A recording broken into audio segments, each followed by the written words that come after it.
Happy Thursday. What a week has it been. We are so excited to join you now on a brand new episode of PTN Extra. As always, that's Mike Irwin. I'm Evan Kamiko. Mike, I think I went a little fancier today because of the news. It's been big news. There's massive news to talk about on every single level. And let's start with, I guess, the whole rundown of the week. If you missed it, the guy behind you, Sam Pittman, no longer the man in charge when it comes to the Arkansas football program. He got relieved of his duties on Sunday. Bobby Petrino announced as the interim, and in day one of Bobby Petrino on the job, fires Travis Williams, Deke Adams, and Marcus Woodson, says see you to most of the defensive staff.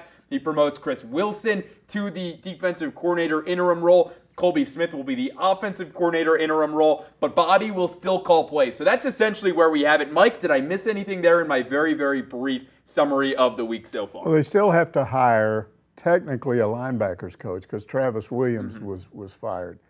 It's now starting to look like what Petrino may end up doing is hiring a former Missouri coach who was and they had some good defensive lines there.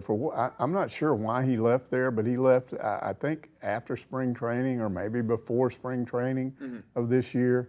So he really hasn't been unemployed that long, but he's available and has a really good reputation, but he's a D-line coach himself. And I saw some conversations in which it was speculated that what they want to do anyway is to bring the linebackers and the defensive line into more of a group working together. They think that may be one of the keys to stopping the run is to get both more involved with each other. So you may have them in the same meeting room, and you may see them working together a lot in practice, and you could see both of those coaches kind of going back and forth with the D-line and the linebackers. But you're getting a really good guy. Most of the time when you're having to bring in somebody from the outside who's unemployed, there's a reason why they're unemployed. Right. And they don't necessarily, there were some rumors about who was going to come in here, and I promise you if that had happened, there would have been a lot of fans going, what are you doing here? Yeah. So this, if it happens, looks like it might be a good hire. There were rumors, like you kind of mentioned, the Oklahoma State former DC potentially was going to come over, but like you said, it seems like that is not going to happen. So here we are, Bobby Petrino back in charge for round two. Is it weird seeing Bobby Petrino have head coach near his name? I know now, remember, there's interim head coach first. It is not Bobby Petrino head coach. It is interim right now. Is that still weird to think about that Bobby Petrino, through all that he's been through, everything that happened with the motorcycle, him leaving and kind of working his way all the way back, that here he is 14, 15 years later as the interim head coach at the University of Arkansas? Well, I haven't researched this, but I would be highly skeptical that there's ever been an interim head coach hired that at one time was the full-time head coach who was fired. I don't think it's been done before. I don't think that's ever been done before. Very unusual circumstances, and we've talked about it before, about how that he told friends, Bobby Petrino told friends right after he was fired that he made a terrible mistake, blamed it all on himself, and told those friends that he was going to do everything he could, one way or another, to get back to Arkansas and try to make up for that. I was very skeptical that that could ever happen. He actually had 6 different jobs in the interim. And even when he took that job as offensive coordinator, I was told at the time there's no way he could ever be the head coach. Well, that's obviously not the case because they told him that he would be in consideration. I don't think they would have told him that if he wasn't. So when he came back here, I thought, well, there's no way he'll ever be the head coach. This is as close as he can come, but he can help this program get better by being a good offensive coordinator. And then that went south. And so now he's down to being the head coach. And what will he be like? His record right up to the point that he was fired at Arkansas was incredible. His record since then, very average, around 500. But it could well be that he just wasn't motivated and is motivated now to get back into the job that he says he's really wanted since the day after he got fired. What's really interesting is the university posted pictures this morning of practice, and we saw Bobby animated, and we saw him yelling. People were tweeting out, hey, we haven't seen that from a head coach in pictures or anything in a really long time. And I can't remember the last time in my 3 years here in Arkansas of seeing Sam Pittman being animated during a practice. He's very chill. He's very low-key. versus Bobby, who the first picture you're sending is him yelling and pointing, and it's the difference in ideologies, right? Bobby, he's a hard guy. He's up front. We'll tell you, Sam more laid back and whatnot. You think that could impact Arkansas in a good way, that you have somebody who will hold guys maybe more accountable than Sam did? Again, this is me not saying that Sam didn't hold guys accountable, but by tone and by what we hear post-game and all of that, it's a lot more chill than what we've seen from Bobby in years past. There was a lot of talk after they lost to Memphis and Notre Dame that this team just wasn't very talented, that they didn't have money, and they didn't get the right players because they didn't have money. Now it's starting to come out when people do research. They weren't as short of money as everybody thought. $16 million to put this team together, that's not a small amount of money. It's close to LSU and Ole Miss. Yeah. And then when I think the eye-opener was when Ole Miss beat LSU, number 4 LSU, and LSU didn't even have the ball at the end of the game. They had no chance to win that game because Ole Miss took the ball with 4 or 5 minutes to go and just drove it down the field and burned up the clock. So they had no chance to get it, whereas Arkansas was moving with the ball. Yeah. And if they don't fumble, then there's a good chance they could have won that game. So when you say you're good enough to take Ole Miss to the wire, and that makes no sense than what happened the next 2 weeks. So what this tells me is if you get these guys back motivated again, they can play a lot better than they did. The question is, how much of an impact does the firing have on some of these players? Do they get better, or do they get mad? Yeah. None of us are going to know. We know what Bobby Petrino says how he handled it, which he had a meeting with him and he said, grow up. A lot of stuff happens to people in life that they don't like. Yeah. But what you do over the next 5, 6, 7 games, it's 7, I think.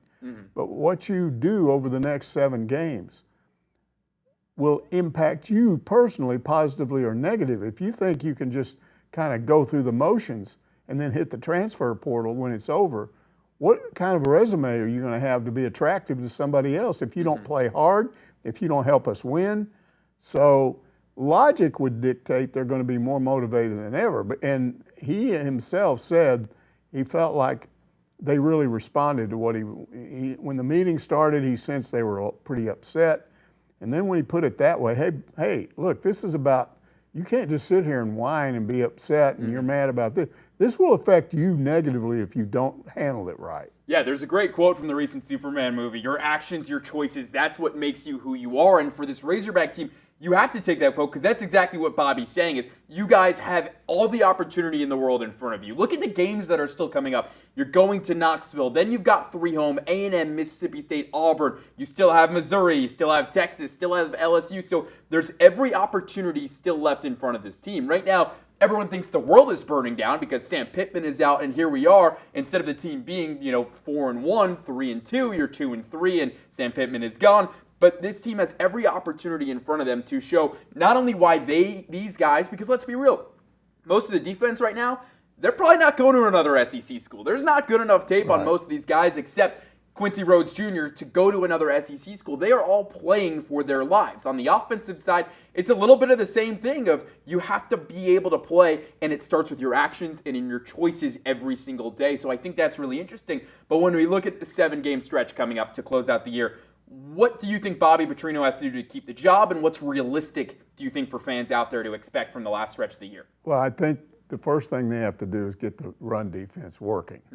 I still think, looking at the way this team is constructed defensively, I still think they're going to have trouble against teams that throw the ball well, and guess what? Most of the teams that they play will throw the ball well.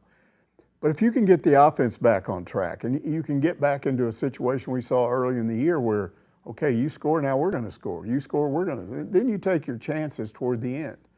But I think that's the approach he has to take. Try to improve the defense as much as you can, and then he's got to, and I understood why he went up into the booth. And I said at the time, the reason he went up into the booth is because he felt confident in Taylor Green not having to have him down there on the sidelines. He was much better prepared this year and didn't need that help that he had last year with Petrino was always there. Looking back, I don't think it worked out that way. I think they started having problems, and he's up there in the booth, and he can't step in and say, hey, and that's not just Taylor Green, that's the offensive line, which had pass blocking issues, some of the receivers, which suddenly weren't getting open. Now he's going to be down on the field and able to address all of those things, and I believe that's got to help the offense. Absolutely. Anytime that you have that presence there, I think the whole team is going to feel it, and maybe the offense didn't feel it when you have your imposing offensive coordinator kind of hiding out up in the booth. Again, there are benefits to being up in the booth versus being down. Let's move forward. Let's have some fun before we go to break.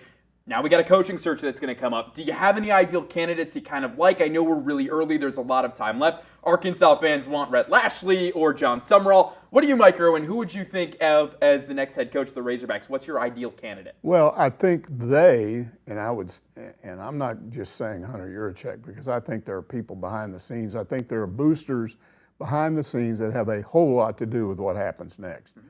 They want Hunter Yurachek to be the one that officially names, and that, just like he was the one that fired Sam Pittman, just like he was the one that told all of us that he gave Bobby Petrino permission to get rid of the coaches that he got rid of. So I think it's the board and boosters don't like to be viewed as people behind the scenes running things. You want to see an athletic director. So I think that's the way it will be announced.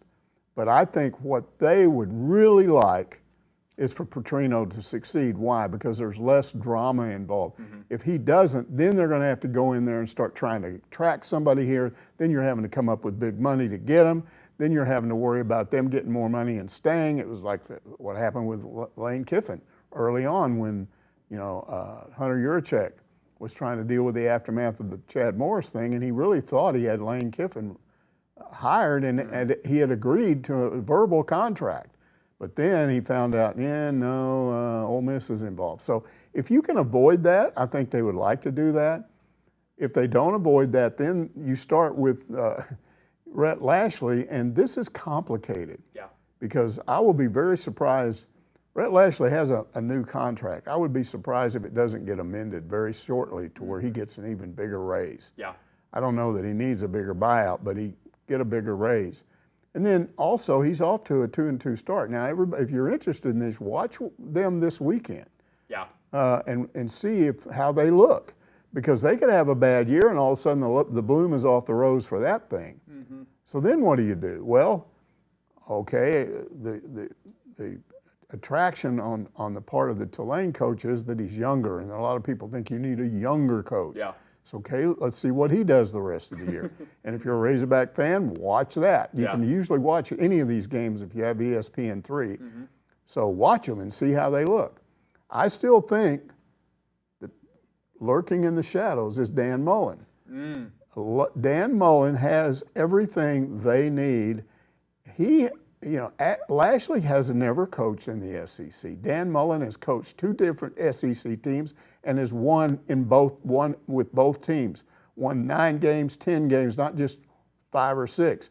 Now he had mixed in some bad years, but you think you're going to get somebody that is Nick Saban and wins 10 games every year?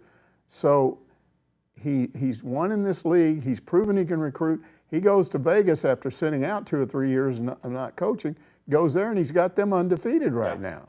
So I just think he's a guy lurking in the shadows. We'll see what happens with that. And then I'm not so sure it's not somebody that we're not even talking about right now. Yeah, there's a good chance that there's going to be a coordinator out there that they'll look at and say he's young, the offense or defense, whatever side of the ball is rolling. A lot of talk about Oklahoma's offensive coordinator and quarterbacks coach. Yeah, that would be a big one. Look at what he's done with John Mateer the first couple of weeks in that Oklahoma offense for how bad they were last year. Brought in someone new, and now we see what's going on. But that's going to do it right now for PTN Extra. We'll be right back on the other side of the break. Plenty of basketball talk to come and maybe some more football. Stick with us. We'll be right back.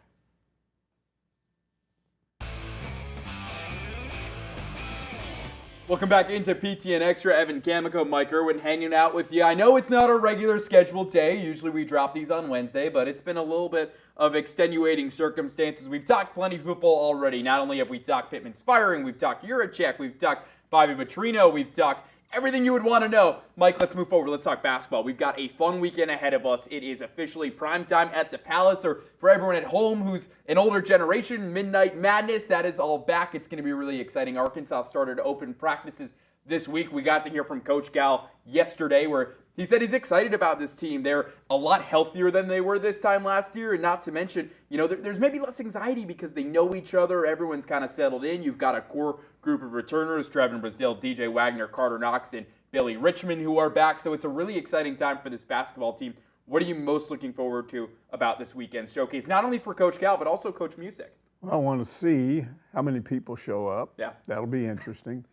I still say, depending on what happens with football, if it doesn't improve much, then what you're going to have is the basketball team is going to have the whole fan base on their backs right off the bat. And I don't think they want that. Yeah. I think they're capable of dealing with that, but that's a lot of pressure if everybody just suddenly turns totally to basketball because they've given up on football. But there is pressure on these guys. And everywhere I listen to sports talk shows, different people, everybody's just assuming. I was listening to one today and they said, well, I think they're going to win 30 games. I mean, they're putting tremendous pressure on this team. I'm just telling you, 30 games is unrealistic. I don't care how good you are, given their schedule. So will Razorback fans accept the fact that because they're playing a tremendous non-conference schedule and the SEC is tough anyway, are they going to accept the fact that they're going to lose some games? Maybe not a 5-game losing streak like they had last year, but they may lose some games. And so you're going to have to deal with that. And is this a bad time to be dealing with that when you're kind of hoping these guys can win 30 games and compete for a national championship? So I'm looking forward to seeing how many people show up, how enthusiastic they are, and then what kind of show that gets put on. And I want to see how those guys compete against each other. I was listening to Phil Elson on the radio today, and he was looking at Arkansas's roster. And he said, I see something here I don't see it with any other SEC teams, and I don't think I've ever seen it with Arkansas. He said, I'm seeing a lot of W's there. That stands for wing. In other words, usually what you have is centers, forwards. You can have a forward guard. Yeah. You can have a shooting guard. You can have a point guard, but you don't usually see a forward listed. And there's 3 or 4 of these guys that are listed as forwards. So it'll be interesting to see how that goes. Everybody's talking about the size they have right now. Yeah. So that's going to be interesting from a defensive standpoint. That was the issue last year early on, was the defense. Didn't get the kind of defense you needed in the paint and weren't probably getting the kind of scoring you needed. I assume they'll score in the paint this year, but I want to see them playing good defense around the rim, in the lane, all around there. So there's a lot to look for. Absolutely, and it's going to be an exciting night, right? You've got both of these teams showcasing for the first time. You've got a slam dunk contest. You'll have a 3-point contest. Fans will be able to go out, and there's going to be fraternity 3-on-3. Cal has been making the rounds all week, was at fraternities a couple days ago, going to the sororities tomorrow, getting out there, showing everybody, hey, this is your team as much as it is mine. Something interesting Cal said is that it was exactly that, was that I serve the students, and this is their team. It's not my team. It is their team. Right. And it's good to do these things to get in front of those people. Something, before we talk about kind of what all that means, I do want to talk about the schedule, because that was really interesting where you're right, this team, everybody's already looking forward to, who I've talked to about basketball season because of where football season is. And the unreal expectations, this team isn't going to win 30 games. Now, that's not saying they're not going to go to a Final Four, but that's being realistic at the schedule. 22 to 25, I think, is a very good year and probably gets you a top 3 national seed. Are we being too hard on this team that people are expecting them to win 30 games given the schedule and how everything will balance out? I think you and I are being realistic. I think there are a lot of people out there that are being unrealistic, and they may end up being right. But I've just seen this over and over and over again where I go back to the Arkansas in football. They had that 77 team that won the 78 Orange Bowl. And then they were on the cover of Sports Illustrated. Lou Holtz, Ron Calcagney, and Ben Cowens were on the cover of Sports Illustrated right before football season started. It said #1 Arkansas. Sports Illustrated said they were #1. Well, they ended up in the top 20. I think they were 12th, 15th, something like that. They went to a bowl game. But they were never as good as they were the year before. You just can't make assumptions. You've still got to let it play out. Yeah, assumptions kill. I think that's something that goes in any workplace or any certainty in life, is that you can't assume anything. As we move forward, right, tomorrow night going to be a really exciting and fun event. You also have the women's team showcasing, and I know a lot of people are curious about Kelsey Music's team. Let's talk a little bit about that really quickly. What are you looking forward to know, hey, maybe they were set up to be better than they were last year, where last year was, in a sense, a bit of a dumpster fire? Okay, the first thing you look for is defense and rebounding. Yeah. Do they play better defense? Do they rebound, get in there and mix it up? So you're looking at that, and then you're looking for a team that works it inside a little more. This team under, Mike Neighbors was a team that just shot threes and threes and threes. And if the threes were going down, maybe you win the game. If the threes are not going down, you lose the game. Okay. So let's see if there's more diversity to this team.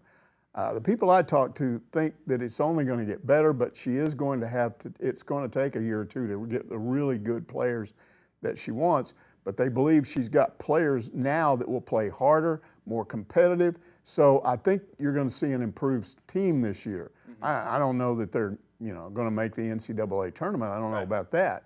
But I do think, again, look and see if they mix it up, if they get a little physical, if they're going inside and trying to score, if they're not basing their entire offense on three-point shots. Yeah, and it's interesting because Kelsey Music, who comes over from Oral Roberts, very high-tempo offense, kind of loves to push the ball, but doesn't like to shoot as many threes as a Mike Neighbors team would. So really interesting to see. She brought some women over with her from ORU here, and you've got still Jenna Lawrence, Christina Cerqueira, Sanchez as well, who are returning among some other names. So it's really exciting for the women's team. Overall, what would excite you the most tomorrow night if you see Carter Knox win the three-point contest or Trevin Brazil bring the house down in the slam dunk contest? Yeah, I think those are two guys the fans base like. Yeah. But I think, any of these, they want to see the big guys do some things.